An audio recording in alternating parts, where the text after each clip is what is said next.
સુરતના ગોળાદરા વિસ્તારમાં ધોરણ 8ની વિદ્યાર્થીની સોમવારે સાંજે ગળે ફાંસો ખાઈ જીવન ટૂંકાવ્યું હતું।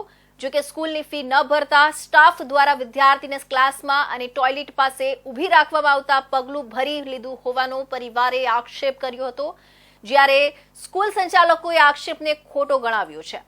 જે અંગે ડીઈઓએ કહ્યું છે કે 5 સભ્યોની કમિટી બનાવવામાં આવી છે। આ મામલે જિલ્લા શિક્ષણ અધિકારી ભગીરથસિંહ પરમારે કહ્યું કે આદર્શ પબ્લિક સ્કૂલની ઘટના અમારા ધ્યાન પર આવી છે।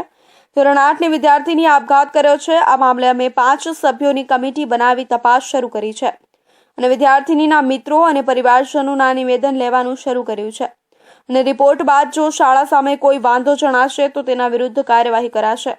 આ સાથે પોલીસ પણ કાર્યવાહી કરી રહી છે। અમારા વર્ગ 2 અને વર્ગ 3ના અધિકારીઓની તપાસ ટીમ આ મામલે કામગીરી કરી રહી છે। તેમણે શાળા સંચાલકના આચાર્યના શિક્ષકોના અને વિદ્યાર્થીનીના સાથે ભણતા અને વિદ્યાર્થીઓના નિવેદનો લીધા છે। આ ઉપરાંત સીસીટીવી ફૂટેજના આધાર પર પોતાનો રિપોર્ટ જમા કરાવશે અને રિપોર્ટના આધાર પર સાચી હકીકત શું છે એ પછી શાળા સંચાલકમાં જવાબદાર છે તો શાળા સંચાલક મંડળ સામે કાર્યવાહી કરવામાં આવશે। આદર્શ શાળામાં વિદ્યાર્થીનીનો પ્રવેશ આ વર્ષે જ લેવામાં આવ્યો છે। વિદ્યાર્થીની અગાઉ અન્ય શાળામાં ભણતી હતી અને અભ્યાસ 1.5 વર્ષે છોડી દીધો હતો।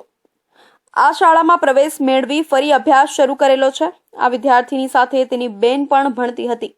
બંનેની ફી બાકી હતી એ હકીકત છે, પરંતુ વિદ્યાર્થીની 11 તારીખ પછી સતત ગેરહાજર જોવા મળે છે એવું પણ પ્રાથમિક તપાસમાં જાણવા મળ્યું છે, પરંતુ હકીકતલક્ષી અહેવાલ આવ્યા બાદ જ આ બાબતથી વધારે પુષ્ટિ કરી શકાય તેમ છે। વિદ્યાર્થીની અભ્યાસમાં અનિયમિતો હોવાનું ડીઈઓના રિપોર્ટમાં જાણવા મળ્યું હતું। ડીઈઓની ટીમ આજે રિપોર્ટ સબમિટ કરે તેવી શક્યતા છે। સુરત શહેરની વાત કરવામાં આવે તો સુરત શહેરનો એક કિસ્સો છે કે જેમાં ધોરણ 8માં ભણતી વિદ્યાર્થીને આપઘાત કરી લીધો છે। હાલ આ તમામ બાબતે જે જિલ્લા શિક્ષણ અધિકારી છે તે આપણી સાથે જોડાયા છે। આપણે સીધી એમની સાથે વાત કરીશું। સર, આપ જણાવો કયા પ્રકારની હાલ ટીમ બનાવવામાં આવી છે અને કઈ દિશામાં હાલ તપાસ હાથ ધરવામાં આવી છે? ગોળાદરાની અંદર અભ્યાસ કરતી ધોરણ 8ની વિદ્યાર્થીનીએ આપઘાત કર્યો એ સંદર્ભે આદર્શ પબ્લિક સ્કૂલ ગોળાદરાની અંદર જિલ્લા શિક્ષણ અધિકારી કચેરીના વર્ગ 2ના અધિકારી અને વર્ગ 3ના અધિકારીઓની ટીમ બનાવી અને તપાસ કમિટી બનાવવામાં આવી છે અને જેમણે ગઈકાલે તારીખ 21ના રોજ શાળાની મુલાકાત લીધી છે। ટ્રસ્ટીના, આચાર્યના, શિક્ષકોના અને વિદ્યાર્થીઓના નિવેદનો લીધા છે। આમાં જે નિવેદનો લેવામાં આવ્યા છે શું હકીકત હાલ સુધી સામે આવી છે?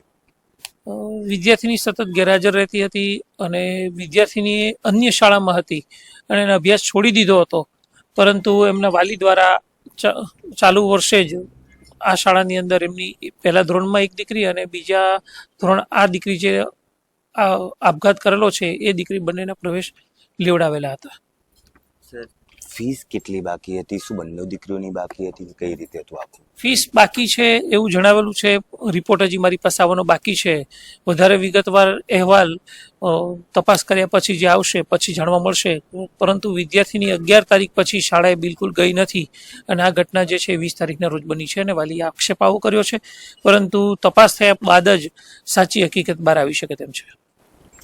ચોક્કસપણે આપણી સાથે ડીઓ જોડાયા હતા અને જે રીતે તમને માહિતી આપી કે 11 તારીખ પછી વિદ્યાર્થીની જે છે તે શાળાએ આવી ન હતી અને 20 તારીખના રોજ ઘરે તેને આપઘાત કર્યો છે, તો ક્યાંક ને ક્યાંક આવનારા સમયમાં તપાસ કમિટી દરમિયાન ચોંકાવનારો ખુલાસો પણ થઈ શકે તેવી માહિતી હાલ મળી રહી છે।